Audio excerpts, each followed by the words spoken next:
feeling like y'all about ready? Y'all feeling good? Yeah, let's get started. Let's do it.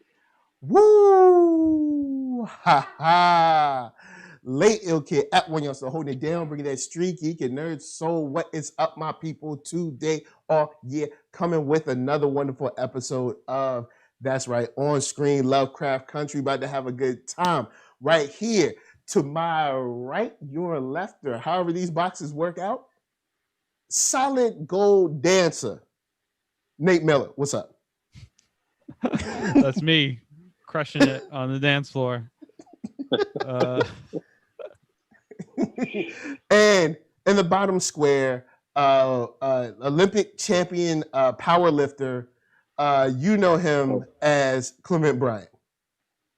I mean, powerlifter is closer to what I do in my personal life, but you know. No, I'm just messing. Boy. It's good to see you guys. What's up? Yes, Yo, we need to talk this episode because yeah. So You big can say that shout out to again. the chat. We got Kibi23, Lotus Scala up in here, Spence Andretti. Hopefully I didn't screw up your name. And let's get into it. Clement, what's on your mind? This is a word vomit episode. So just what's on your mind? Woo! To quote the great Ric Flair, that's like I need you guys to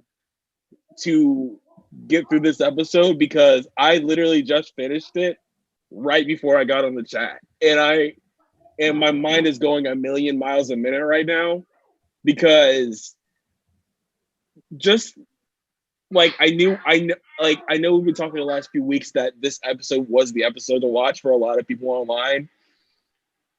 I get it now. Like, it was unbelievably gory. This episode was unbelievably gory. Yeah. And we'll talk about it probably had to be that way for some reason, but I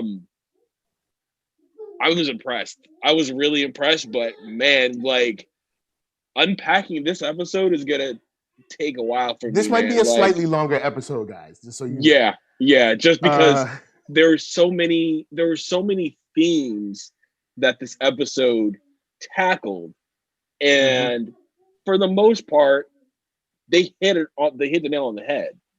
And you know, and I said, like, last week's episode wasn't my favorite, but I still liked it. This one, I love this episode, but for entirely different reasons. Nate, what did you feel like, man? I know you gotta have thoughts. I liked it a lot. I need to watch it again. The gore stuff, this is where it's tough for me, because like I get it, but I'm like, okay, like half the time I'm like, it happens, and then like I'm like, okay, I get it, and it keeps going, and I'm like, I get it, and I'm like watching like this, but it was like, I agree with you, like they hit a lot of themes, and all tie them into this central theme of like metamorphosis, which is something that is very Lovecraftian, this idea of like evolving or changing, and like, man, like also the music this episode was, dude, like they've had good music choices, and like, well, I'm still not 100% behind the idea of like using the modern music set up, because like, sometimes it throws me. Sometimes it's kind of weird, but I feel like in this episode, I got a little bit closer to getting it, because I feel like every time it came in this time, it was like perfect. I mean, I don't know where to start, but just every scene had like damn near exceptional music choices that just perfectly added to the tone. And like the detail of set design, you know, is just fantastic as always. Like this show, this is really this show at its peak, and I would say it's my favorite episode. The only thing that holds me back for it is like all the gore, but also that's like part of like the point. So like it's hard for me to, I don't know, I'd feel conflicted, but it's there, like there's a lot here. It's a really good episode. There's a lot. There's a lot. Well, I feel the same way. Let's get started with Montrose. I'll say this before we start. I don't care. You ain't gonna make me sympathetic over him. I don't care. I know he's going through pain. No. There's a period as sometimes fathers perpetrate pain onto their sons. Unfortunately, I'm one of those sons who can attest to that. Yeah. It is my job to do everything in my power not to let that pain stop here and not perpetrate it on the next generation. I don't got no love for you, Montrose. I ain't over here dropping no tear. I don't care about your little moment. No. I see, if you were a better man, I'd be like, you know what? I'm glad he is able to feel comfortable in his own skin. But no. Montrose, he just... But Montrose, like, I can't stand Montrose right now. Homie killed... You know what we're doing. And now you want to turn around and try to act like I'm supposed to be sad for him? No. I'm glad he's in turmoil. That's what he deserves for everything that he did to Tick, and is still doing to Tick. Like, I mean, but Tick, for all intents and purposes, in that scene was us. Was like the collective bargain of being like, yo, I am tired of this dude. Can we please put him in place? And Tick, like, I'm gonna get a little unfamily friendly here. He whipped him, gave him his ass. Like that man had a shiner for weeks. Like, I was like, did he go 12 rounds with Muhammad Ali or some shit? Like, it took 2 guys to get him off of him. No, it was more than that. It was like 3 or 4. Tick is huge. Like, he's like, that dude is jacked. Tick is like a super soldier. Like, yeah, I mean, this has been coming. I mean, obviously, like, your own experience is, I could never invalidate that or your opinions or your feelings. to me, I don't think that Montrose is redeemed as much as I think that this is just excellent writing, because this is the reality of people. People are not good or bad, like with the few exceptions, you know. I feel you. For the most part, like, people are nuanced, you know, things color our experience, and for good or for worse, that affects the choices that we make in life. So to me, while I don't necessarily fully sympathize with Montrose, and I'm like, oh yeah, he's redeemed with me, but this, I don't like, you know, villains or bad guys that are just like, I'm bad, I'm doing bad. Like, no, like, there's a reason why Montrose made the choice that he made. Do I think it was bad? Yes. Do I think he's made a bunch of bad mistakes? Yes. But for him, it's the right reason, and not just because he's scared of the magic and all that other stuff, but also because he is fighting against who he really is. And when you do that, you carry this anger, this like the fact that he hasn't even kissed this man that he's his lover, like, that says so much. Like, that says so, like, I guess it's because the scene was so awesome, but I didn't want that awakening for him. I want that awakening for someone else. No, I get what you're saying. He doesn't get an awakening from me. But I think also too, like, again, contextually in the time, even now, it's difficult for, especially in the African American community, for men to come out.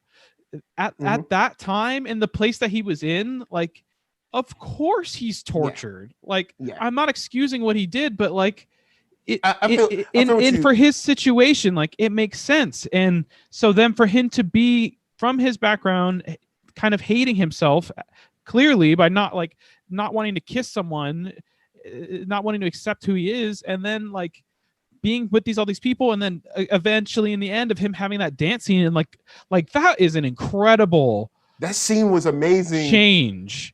And you can't have that without the lows that Montrose was already in. And like, but Montrose, man. No, I get it. I'm conflicted between both of you, because here's my thing with Montrose. Like you kind of touched on it earlier, Nate, a little bit, just like a couple minutes ago. Like, even the perceived weakness of Black men is still hard nowadays. So you're talking about, okay, being perceived as weak, then you're gay, then you hang out with a bunch of drag queens, and then then your son may not be your son, and you got whipped the fuck by your father. He's gonna be having a lot of issues. So on one end, I understand it, and I really like that scene, the scene where he kind of could finally feel in his element. I was like, okay, great. But I was also like, man, you killed Yahima not even not even 2 episodes ago. Like, I still feel some sort of way about that. You killed Yahima like yesterday. Fucking conflicted. I mean, go ahead. Go ahead. I'm gonna play a devil's advocate here. Okay. All right. Yahima is not like a regular human person, right? Yeah. That has like a life and like things going on. Like, this is an undead creature sort of like a zombie-ish, right? Brought back. They were going like, okay. I'm not saying that I think that what did was the right thing, but it's not the same as him just like, because technically she was already dead. Yeah. Right. And Tick has a point. He even says later, like, we would be no better than Titus if we just held her captive to have her to get what we want, to translate the sons of Adam. That's another reason why, again, I don't think Montrose is redeemed, but I think I think they're setting up a path for that, and, you know, giving his character some depth, because even Tick himself forgives him and says, like, I was wrong. Like, even though I was frustrated and I think Montrose did the wrong thing, acting violently like that, he's just trying to protect me. And I think for a lot of people, I mean, obviously we all have different relationships, but me with my father, we butt heads, and I know that it's because he's trying to protect me, but that doesn't mean that we don't disagree. So I think there's a lot of nuance to the relationship, and I appreciated that. One thing about Yahima, because I've talked to a couple of people offline that were like, it would have kind of, and even with the line, like, it would have made us no different than Titus, but the way I gathered it was Titus just came and was like a conqueror. When we met you, it's, hey, this stuff is happening. Can you help us? It wasn't, at least for me, it didn't come off like you're coming and you're going to do these pages. But she said no. Like, we need help. But I thought she then, and I'll watch the episode again because I was watching episode 2 again last night. But I thought she said no first, but then changed her mind to finally come with them. But I might be wrong with that one. Maybe I need to rewatch it again. But I remember because I thought at first she was like, "Nah, I don't know y'all," and then all of the stuff starts caving in, and then they have to like run out. Well, when he snatched the scroll, she came back to life. And... No, it was before that. It was before she came back to life. Okay. All right, it was cool. When they were reaching. Gotcha. When they were reaching, and we were all like, "Oh, I hope she doesn't reanimate her." Like, she coming back. Like, come back. She reanimates. They talk. She goes, "Nah, you remind me too much of Titus," and then she like goes back down, and then he snatches it. Got you. All right, cool. Yeah. Oh, big shout out to Kibi23 in the chat said, "Nah, you got to earn these sympathy tears. Walking around looking like Martin with those knots." And then Brenda, shout out to Brenda, said, "Monstrosity got some major mending to do. I thought he was gonna choke out his dude." I understand. It's because the scene was beautiful. The scene at the ball was beautiful. I just wanted that realization for someone else, but I do understand he's not a mustache twirling villain. Because even Letty does say, like, your dad is trying to protect you. But my only argument against that is like, dude, the cat's out the bag. Pandora's box is open. You're not going to stop magic now. It's over. Like, we're in this. I do want to say that as much as like I love the music that they've done in this show, and I love Frank Ocean. I'm like the biggest Frank Ocean. Oh yeah, Frank Ocean is dope. I feel like Bad Religion was like a little bit on the nose. Like as soon as the organ played and I saw him in the door, I was like, "Oh, Montrose is gay." Like it like completely ruined any type of like suspense of like what's gonna happen. Like immediately, I was like, "Oh, Frank Ocean, Bad Religion, he's gay." Like it just a little bit too on the nose, like in my opinion. Yeah, beautiful song, it's like, not as bad. It's not as bad as hearing "I'm Just a Girl" in a certain movie. I'll just say that. I was like, so we're gonna cue this up? I'm like, well, I guess it is the 90s. Go ahead, do your thing. Are you talking? I know what you talk.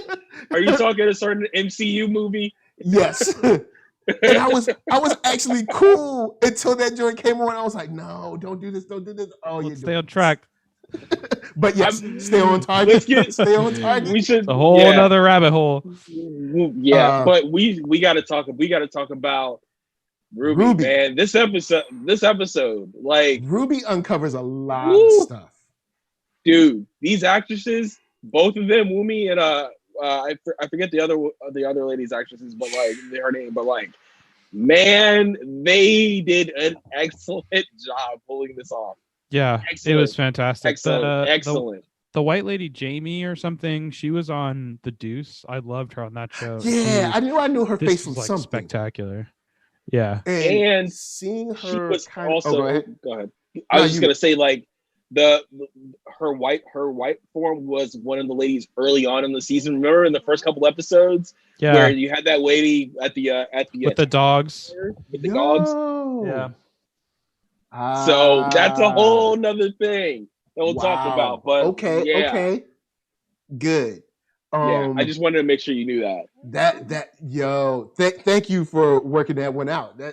So Ruby, you know, she has her romantic encounter, wakes up white. She's like, yo, what's going on, crazy? And we see this weird kind of juxtaposition between white privilege and almost like an addiction to a certain degree. Because you get addicted to this privilege, this power, or even being able to just operate without being hindered. But then you see that power kind of go to her head quickly, because I'm thinking, oh, word, cool. She's assistant manager. She's going to be in here. She's going to help. She's going to help out, the young sister. Everything's going to be all good. And you see her quickly switch to the kind of black bougie class. And, oh, well, you didn't take the classes I took. You didn't go to the school I went to. So apparently you're not the worthy black that you should, you know what I'm saying? And she quickly went to that. And I was like, wow, interesting. And just seeing how that played back and forth with her, then playing back and forth with Christina, you know what I'm saying? There's just a lot of good, rich storytelling in this that is it's dope. Shouts to the journey between realizing, working at the job, deciding that you don't want to do it anymore, and then also we'll get into Christina later.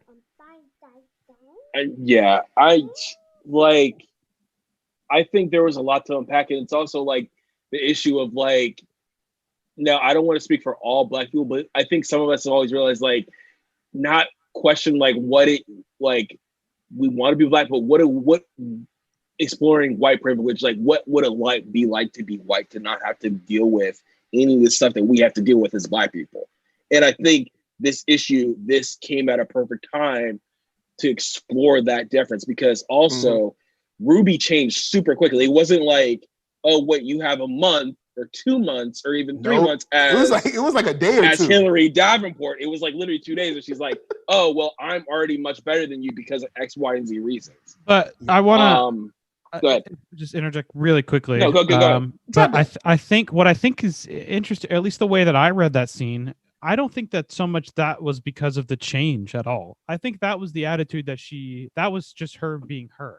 I think she just happened to be white at that time. You know what I mean? Okay. Because already she had this interaction with this woman, and she already felt slighted that, the one job that she got was to hair. So in her mind, she has to justify it like, well, she must have been smarter than me. She must have been gotcha. Yeah. All right. Okay. Exactly. So then when she finds out that she doesn't have the qualifications that Ruby does, but she still got the opportunity, that's when the vitriol comes out. And I agree with you. I definitely still think it's a narrative on, unfortunately, something in the black community that we struggle with is uplifting each other, and that a difference in like dialect or education, we're still or skin color. Team. Right. And and there's a lesson here too.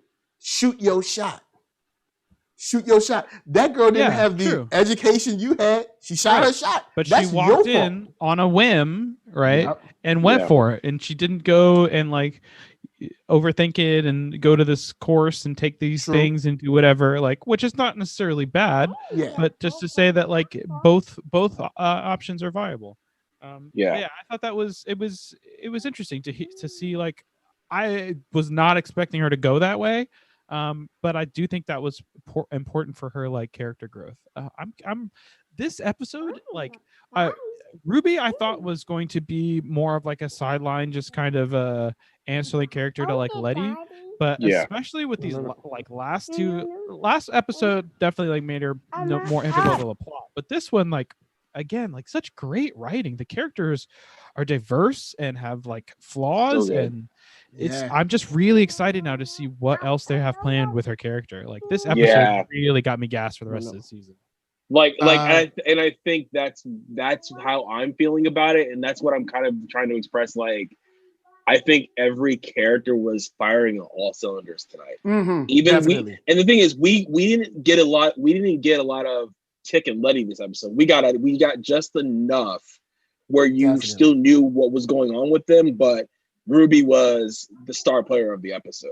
So, and I appreciate that they kind of sidelined them a little bit in this episode to give Ruby the shine that to kind of like tell her story a little bit more and kind of explore her attitude about what it is to be white, but also the other thing of like being a dark-skinned Black woman at that time. So that's what I appreciate about this episode. And don't get me wrong, sideline is the wrong word, but I just appreciate other narratives rather than I see where you're coming characters at all the time. And I want to jump off of that real quick. The beauty of this show is that all of your actors are dope. Look at this. Our stars were in research mode, and we didn't miss a beat. Right. Our stars, our main stars, in research mode, looking up the letters and trying to figure out if it's an anagram or whatever it is, trying to assign a language or an alphabet. And we still had a wonderful time watching this because Ruby is dope enough. George, even though Uncle George is gone, but George is dope enough. Montrose is dope enough. Like Christina is dope enough. And I'll also next I wanted to. Well, I'm gonna hit the chat because Kiwi is a trip, but like to see how well characters that when we first met seemed like, oh, they're just the sister. This is just the police officer. You know what I'm saying? We're getting doors open to so much other craziness. Yeah. But Kiwi23 says, I'm gonna think more about that part while they hired her. I kind of feel like he was super threatened by her being black and more experienced, or sorry, she because what she said to or what he said to Ruby in the interview. So the other black woman may not have gotten it by a whim based on him. So maybe it was more of, I want someone who's dumb and doesn't know anything. And then when we see her kind of running around, it's like, why aren't you at your station? It's like, well, this girl made me do this, and this girl made me do that, and this girl made, you know what I'm saying? So she's running around, and you see at that moment, I'm like, oh, word, this is, sisters, you know what I'm saying? I'm every woman. Oh, yeah. And then it was not that. It was not that. But throw it to you guys real quick. The door that was opened in the kind of the I guess the dinner party scene, for lack of a better term, we now see like this dude just tortures people, I guess. Oh, in the cops whenever. office? Yeah. Homie just the guy is people. Dead. Yeah, the guy's sorry, they say he's dead already. So they say he's dead. His name is like, and he stole some money, I guess, or something. Yeah. So it seems like he's like some crime family or something, and they're trying to figure out where. Yeah. Where so they're money? keeping him alive, basically, to torture him. Yeah. Did you all catch that? Sorry, Mike. I didn't go ahead. I didn't mean to cut you off. No, you go. Go ahead. You sure? His body. That weird. I was just about to say that going on. I'm like, are you experimenting on yourself? What's going? Is it like a burn, or is it like you trying to, like, I guess, biohack, I guess, or alchemy of the day? Like. It looked like he was like pieced together or something like that. Yeah. And the whole thing, it was black skin. That's the other thing. Like, I kind of feel like there was like figure that out. It looked like black skin, kind of like I don't want to say like they're like writing off of what Get Out did with everything, like at near the end where you figured out that they're like transporting the brains of like whatever, but. Yeah. This was that kind of similar kind of narrative tie, and I was like, oh wow, because when you saw him take his shirt off, and I think his shirt was a different color when he put it on, it was like red, and then he put on a white one. I was like, well, is he still bleeding through that? Because all the scarring looked very fresh. So because I was trying to figure out if it was black skin or if it was a burn. But if it's black skin, it was black. It looked like black skin. Weird. There's definitely some weird stuff going on with this guy who thinks he's the next to rep after Hiram.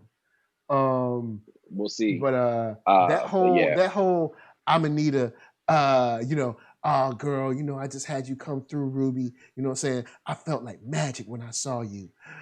I need a favor. It's like, I knew it.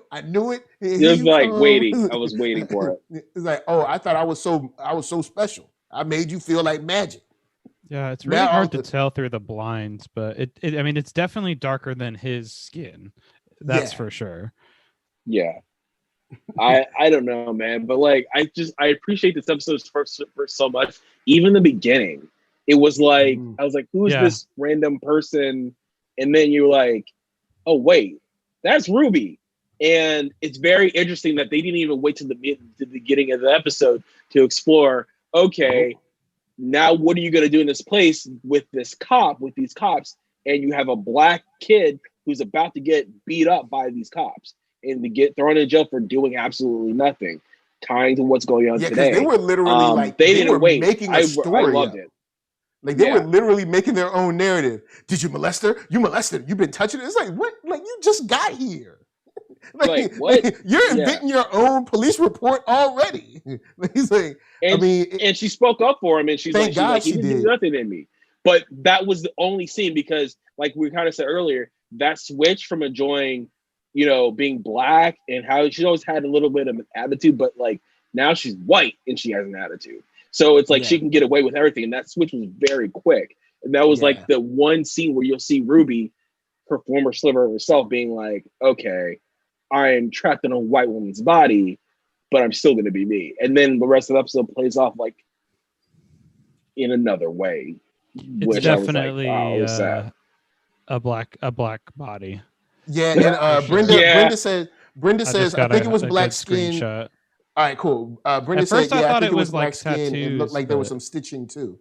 So yeah, it looks like it's like a black torso basically. Yeah, and like the arms and like the face. It's the white parts you would see are like white arms. So there's definitely some weird stuff going on with him and Hiram. Well, Hiram. Yeah, and all his guards are totally like. They weren't even phased. This is normal. Like, this is what we do. We put new skin on skin or something. I don't know what would it looked like it was like stitched or stapled to. I'm like, what is his name is Lancaster too. Lancaster. Okay, cool. Yeah. So we know about the closet now. We know more about Lancaster. That job that she did hiding that totem wasn't the greatest job. I thought we were going to get some better hiding than that. She was just like, it's right regularly, and it's like right there. Like once he's like, I want to read my book. Oh, what's this? Like she said, hide it, Ruby, hide. Have you ever hidden before? Because I like counterpoint. She's a dark-skinned black woman in a house full of white men. Okay, True. So she knows that she's trying to get something out of it. So she's scared out of her mind. Like, I probably would have been that same way if I were put in that same situation. Because if they catch you in that office, right, it's a wrap. It's done. There is nothing you can. Maybe if they open the door and you're at the desk and you're just like, everything's clean, sir. No, not even that. It's like, why are you here? Because I don't know what that's else his you're going to office. do. That's it. Like, for all intents and purposes, that's his sanctuary of all the weird shit that he has going on with the Sons of Adam or whatever. So it's kind of like, yeah, exactly. And like, you find a guy in the random closet. It's like, I'd be scared out of my mind. I'd just be like, boom, okay, there you go, and run out. I would have been gone. I wouldn't even been in there. So, I'm going to defend her on that point. Yeah. Well, you know what? I'll retract my previous statement. You know what I'm saying? I'll let it slide. I mean, even I think that's a little bit nitpicky. He's like, even I. Shouts to Kibi23 says, I thought Christina was going to have her do something to her sister, even take away the goat's blood or something, but Ruby's debt isn't paid up yet. Yeah, there's still time. Yeah, I'm pretty sure there's going to be. And see, now with that, once you have that type of power in utilizing it in the way you do, and then having someone who's kind of like the devil on your shoulder, kind of like pushing you to like, feed into like your basest, kind of like emotions and like feelings. It's not like you have someone on your shoulders like, should use this for good, be altruistic and help people out. It's like, no, you can do whatever you want to do with anybody and nobody can stop you. And of course, someone who, especially back then we're in the 50s, or we're in the 50s. So back then, dark skinned black and big, and a woman, she's like, I'm about to whoop. Well, she does whoop. She do some real whooping. We'll talk about that scene later because I like, man, like I was so like, okay, damn, okay, keep going, Mike. Like, so that the end of the South Side scene provides light into the kind of like the workers. I don't know, lunchroom scene where she's like, has he gotten fresh with any of you? And they said no, because you ain't his type. What he want is to go down the south side and have his way with whoever he's in control of. And then say, I'm thinking about firing her. She ain't working out. I guess not. I guess not. Huh? She wouldn't let me rape her. Guess she's not working out. Really though? So now we know why he hasn't gotten fresh with any of the other girls, because he wanted to get fresh with the sister. But of course, you cannot do that in the store where everything is perfect, and I would never touch a colored girl. Bougie. But did you also catch like one of the women when they were in the Southside bar, where they're in the bar, the white woman in the yellow dress? She was peeping out all the black men. She was like, she was looking hard. Like, hey, you owe me a soda, bro. Jinx. But like, but yeah, like she was looking hard. I was like, oh, so this is what we're doing here, and like telegraphed that whole scene really well, because I was like, sooner or later, like we're gonna find out that he's not all he's cracked out to be. So yeah, but man, this episode, let's keep going, man. It's a perfect example of having the power, and of course also calling out the BS from Christina, because Christina comes through once again. She tries that whole like woman to woman thing that she tried with Letty or Ruby, and it still didn't work. Ruby's like, "You full of poop," straight up. Like, you ain't fooling nobody. Just give me this potion to get out my face. She was like, women and the men and the women must. She was like, whatever. What? Just give me the potion. Like, why are you in here? Why that basement locked? Why I can't see what's going on? And then, of course, it's probably tied to whatever magic she's doing, because we do find out, at the end that Christina we find out that Finkel is Einhorn and Einhorn is Finkel. Wow. I still have some questions about that though, because I think it still might be a little bit of a misdirection. I could be wrong, but she talks about, she says like William is the heir to the lodge. Lancaster tried to kill him and thought that he was successful, right? So I'm still not inclined to believe that was just a total fabrication. I'm thinking maybe William really was, something similar to Christina and was killed, and he came back and took his essence or something, right? And they have to like share a body or something like that, and so that's why they're working together or something. That is what I kind of took away from this episode. I could be wrong. Because it could still be the same person, but I feel like it's going to be a little bit more nuanced than just the like. She takes the potion to, be that kind of a thing. All right, cool. Man. Right, I get you on that one. I could go either way, and like I thought about that possibility, but I caught it early on when, even last episode where you saw William beat down those two cops, and he was like, "Oh, Mrs. Braithwaite does not like to be so and so manhandled or whatever," followed, and I was like, You never see them on screen together. Yep. They're always talking about each other in weird ways. I was like, could this be? And then my girlfriend was like, nah, they're probably doing some stupid thing. And I was like, watch, they're going to be like either William is Christina is William, or it's like you're saying, Nate, it's a little bit more nuanced. But either way, like, I'm happy that we got it in this episode and not like at like a season finale. You know what I mean? I think the pacing is great. That again, like 5 is perfect for where we've at so far. I think to get this kind of reveal, especially with the hints that they've dropped. And so Kibi says in the chat, so she was talking about herself, the true lodge inheritance. From my understanding, the different lodges have different inheritance. So she would have been in line for the one that was destroyed, whereas this one, from what I understand, it would have been William, But that's why we see Lancaster talking about taking control of the lounge in like different conversations. If my interpretation because is he to be was correct. talking about taking over when Ruby was walking through. So Right. yeah, I think I feel where you're coming from. Maybe I also William think was a real person yeah. that, you know, like Lancaster screwed over, killed him or whatever. The And, one thing that kind of also convinces me too is when the switch happens at the end, to me it reads as like a he kind of like brushes off. He's like, not now. And to me that reads like he doesn't have control over the situation.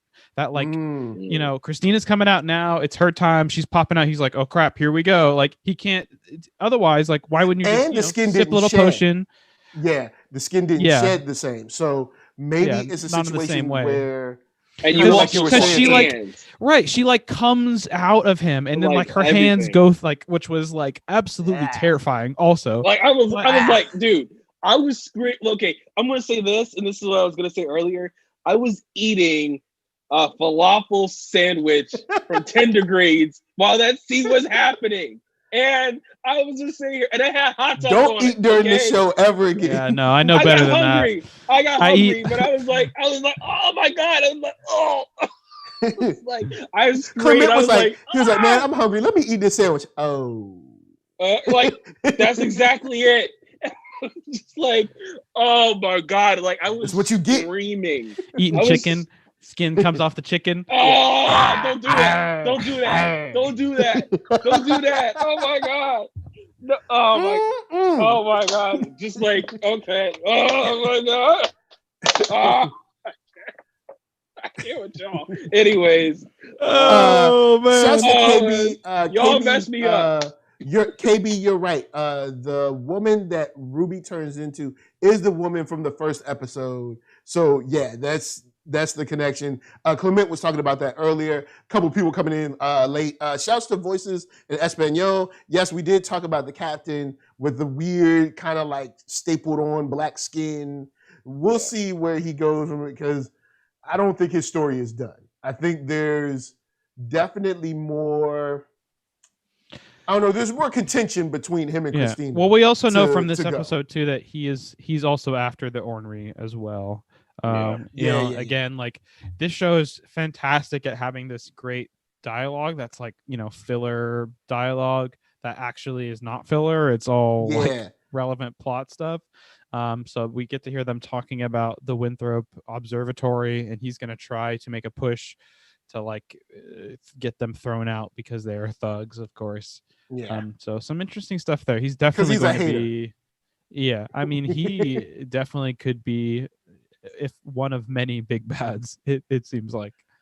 Yeah, because he's definitely in this episode. We definitely see he's not going away, and now we know that William has an axe to grind with him.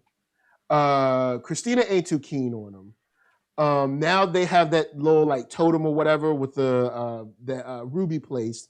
We don't know what that's going to do to him, or maybe it's just for surveillance or something. Who knows?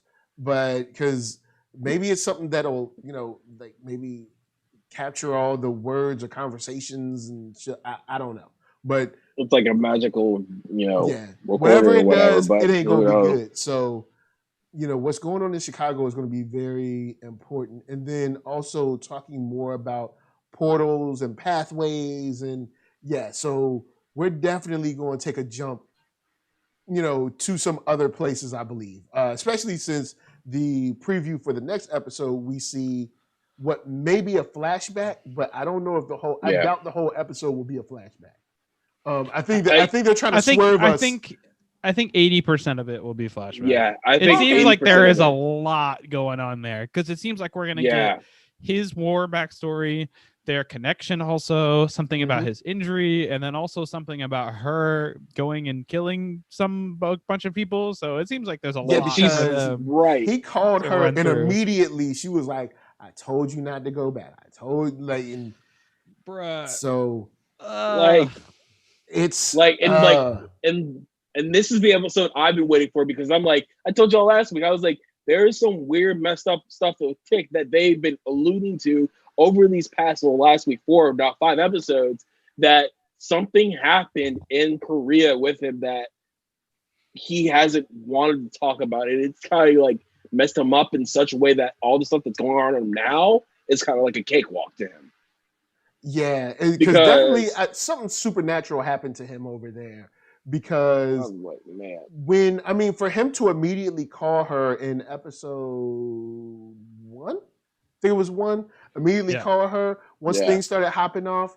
It's something. In the beginning episode, he had a dream about her. It's like, well, she came down as like the alien queen or whatever. Right. So I'm gonna definitely check this one out again. And in the preview, Kibi23 says, "What was that coming out of her ear?" Don't remind me. But it was weird. I saw that. Yeah, I rewound it. It was weird. It was like it was hairy and it was weird. Animorphs. It was Animorphs. It was like I'm actually concerned that I'm not gonna be able to finish this show. That like it's gonna get like real Lovecraftian, real gory and dark, and I'm just gonna be like, I can't watch it. And I'll be like, well, since I watched the whole episode and you guys only watched 20%, I can only talk about the parts that I could make it through. Like, shout out to KB in the chat. KB, we did talk about like how Ruby's white form was the woman with the dogs in episode 1. So I'm glad that somebody else caught that too. But like speaking about the gore, we gotta say the body horror, like the transformation sequences in this episode, as gory as they were, top shelf. Like for all, like I thought this could have been a feature film. Like this could have been a feature film for like it felt like not like B-level horror movie, but like between A and B. It was like that kind of vibe to it. And I was like, I'm with you, Nate. Like I hate gore. Like it's hard for me to watch John Wick, but here I still hated it, but I still liked it because of what everything represented in this episode. Even just the movements that Jamie Newman was able to do, like that was incredible. Like that scene too, where when she comes back to the house and like she's like also I just want to say that scene with the juxtaposition with the TV, which she turns it on. And then for the end, when she's killing the dude, and it's like again, it's Jekyll and Hyde on the TV, and he like, oh my, it's just that is like. So like, let's talk about the final. I will remember that scene. Yeah, we got to for talk a long about time. Let's. You know what? That's a perfect scene to end on. Can we, like the use of Cardi B? She saw who he really is. She said, "These are expensive. These are res bottoms. These are bloody shoes." Yep. And she meant it. She really meant it. And I mean, she was, put the belt around his neck, took his pants down and everything. He was like, yeah, that's why I like. Oh yeah. And then she was like, suck it. And he was like, oh yeah, girl. And I was like, ain't she been like walking around in these things? But you know what I mean? You do, if you like what you like. So then he was sucking it up. And then she was like, Matter of fact, shout out to anyone who's seen the movie. What is it? The movie In Too Deep with LL Cool J. If you see that movie, you got real, you got vibes from that, because there's a scene where LL Cool J does some things that is very, very mean to another person with a pool stick and this. Can we talk about pool sticks and shoes and not going up where they don't need to be? Like, man. I was like, dude, it's a great scene. I love the way that it played out with the music of Cardi B. But like, I'm sitting here watching it, like, I'm like, this is, I'm like, oh. It definitely puckered up my butthole, just a little bit. Definitely puckered up a little bit. But then at the same time, can we not talk about this? You can't pucker. That's just gonna make it worse. You gotta relax. you gotta breathe, my man. You gotta breathe and just allow the stiletto to. She didn't kill him though. Like was a little upset that she didn't kill him. Well, I mean, the dude is forever changed. Imagine this: you start out with a white woman, you get flipped over, you're getting straight rammed in your butt with a stiletto. Then you flip back around, and it's some bloody black woman that's like, and don't you ever call nobody, whatever she said. She was like, a black woman did this to you. And then she was like, goodbye. And all you got is like was, flesh and blood, and then your own butt blood, and then you got to go to the doctor, and you're gonna have to explain why there's like holes in your butt. It's like I'm wondering if we're gonna see him again, because she left him alive, and also there was that scene with the interview where she left one of her bottles there with him, and I don't ever remember seeing that be resolved. Like, obviously we saw that there's a bunch of those bottles at the house, so she was able to get more, but he still has that. And I don't, this isn't the kind of show that would like throw that in there. They're not going to throw that in there for nothing. So I have a feeling that we might be seeing more of Mr. Redbottom. Yep, he's going to be like, yo, because that butt got toe up. Not in a good way. I mean, just like, I'm just trying to imagine like in some the weird story way you have to tell to the police. you hit it. Police, help! All right, what's your emergency? I'm hurt. What happened? I got hurt. No, what really happened?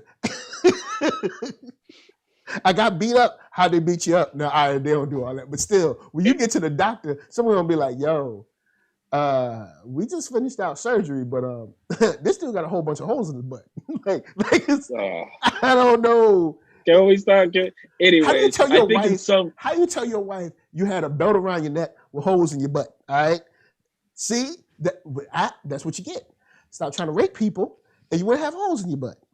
Really enjoying this. This is torture. What goes around comes around. I think in some weird way, all the way around. Even though that Ruby felt like in some weird way, even though that Ruby felt like superior to Tamara, that the black sales girl, she was kind of getting revenge for her in a way. Yeah, she held her down. Yeah, she held her down. But she's still gonna lose her job. Oh yeah, she's still getting fired. They probably ain't gonna hire anyone black for the rest of the time of that store. That's it. Black women are done at that store. It's finished. It's finito. It's done. Like I felt that man's pain. Like I was like, oh my God. Yeah. And I was like, because see, she did it once and then she came back for more. I was like, oh. I was like, no. Like, And also, can we talk about the fact that she waited until the transformation was going to end? Like she waited for it. It was like premeditated. She walked in, she knew from the moment that she walked in, she was going to do that to him. I think she probably went a little bit more than she probably intended for, but she used all her strength too. It was like, oh God, stop it. She was like, "Come in, man." No, don't even with the Dragon Ball. Don't even with that. Don't even, man. All right, imagine the Buddhist palm, but with a stiletto on the tip. No more. Okay. We're moving on. Anyways. Okay. That's the show, guys. It's like magic. Bye. Okay, we're not talking. That's the show, guys. The show was amazing. Like I had more issues with that scene than I did with any of the transformation scenes. Because the transformation scenes are like fantasy, but this shit could actually happen. Like, yep. Look, hey, is this a fear that you live in, that someone's gonna break in your house and tie your belt around your neck and violate you with some stilettos? Black man that lives. Glenn's gonna have nightmares tonight. I have nightmares. I have not. You know what? Traumatized every time he sees high heels now. Yo, I need a new host. So can I get a new host, please? All right. Can I get a new host for this show? We'll get you like a chastity belt you can wear, like lock you up. Yeah, straight lock it steel up. Iron protection in the back. Full butt protection. You know what? Anyways, abracadabra. We're moving on to a new part of the episode. Let's talk about Letty and Tick. We haven't talked about Letty and Tick this whole time. Okay. Yes. So Letty and Tick, wow. Like when he finally love. You know what I'm saying? It strong. Finally. But she had that bat in her hand right after he whipped Montrose. Like she was ready to crack on him. She was like, I really appreciated the kind of vulnerability in the scene where he was like, "Look, please don't be scared of me." And he was like, he even said, you know, I always hoped that I wasn't as violent as my father, but I guess, you know, there's a part of me that is, or something like that. And, you know, I appreciated the vulnerability of that scene. And kind of seeing how he's struggling with, like, you know, the anger that kind of gets built. Because, of course, you know, when you perpetrate pain on someone, that anger and resentment builds up. But like he said, when I was in the war, I was able to kind of unload this anger and this pain, and you know, it was okay. But now I'm back and I have to kind of like reserve it. But seeing this man every day and seeing him like basically trying to like undermine what we're doing at every turn, you know, the anger came out. But I'm glad that they once again have kind of like further established like you and I are a team. And even after the whole thing with learning about the young lady, I cannot remember her name right now, in Korea, he was like, look, you know what I'm saying? Look, hey, don't worry about that. It's me and you, girl. You know what I'm saying? I ain't worried about none of my exes. You know what I'm saying? I ain't in my ex's DMs, girl. You know what I'm saying? I ain't worried about that. It's me and you. It was nice. That's pretty much it.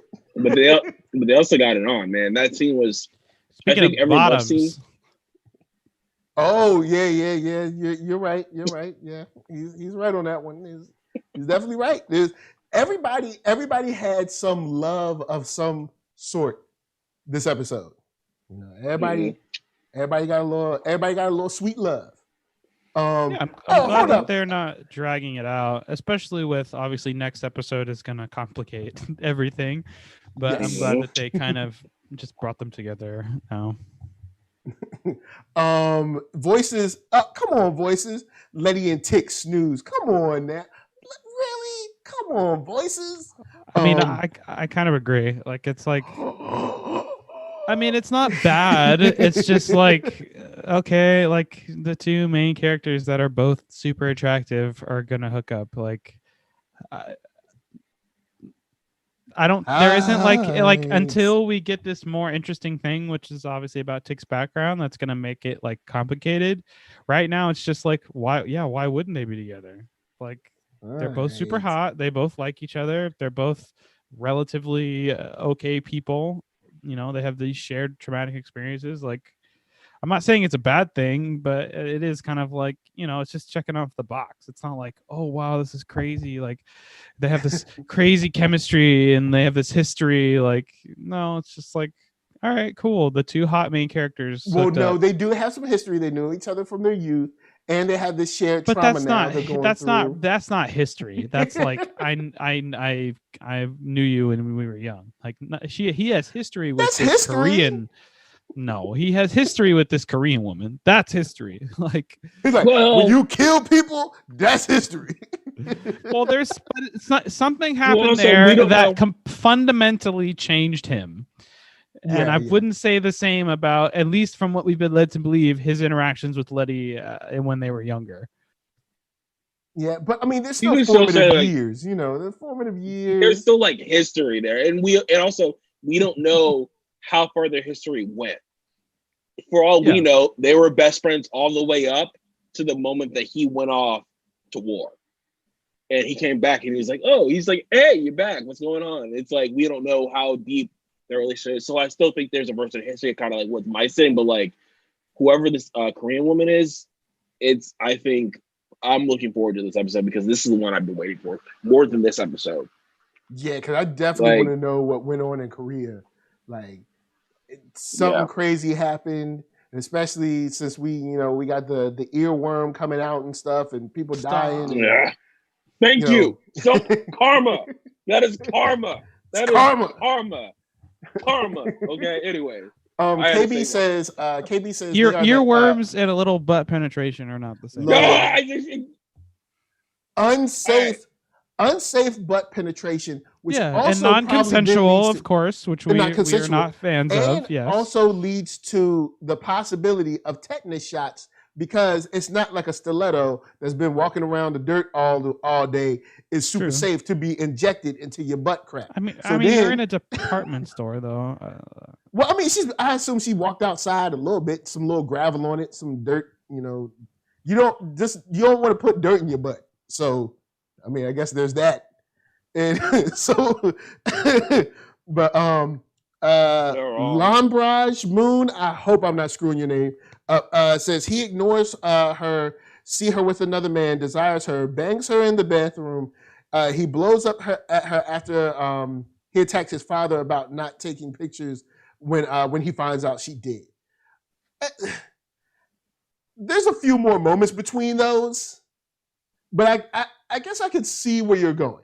I guess I can see where you're going. Where it is a high pressure. Yeah, it is a high pressure.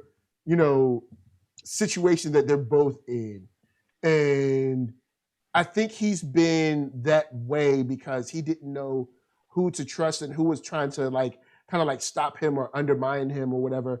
But I think over the last 2 episodes, and even small moments between them, we've seen them kind of more reconcile, like we're on this journey together.